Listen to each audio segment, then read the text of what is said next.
Network, जियो पाकिस्तान के लिए।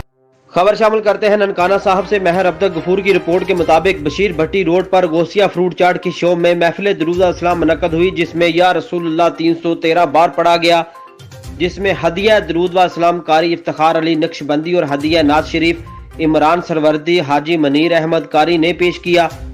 महफिल पाक में खुसूसी शिरकत सूफी मोहम्मद इकबाल नक्शबंदी, हाफिज मोहम्मद नवीद कंबो और दीगर आशिकान रसूल की बड़ी तादाद में लोगों ने शिरकत की।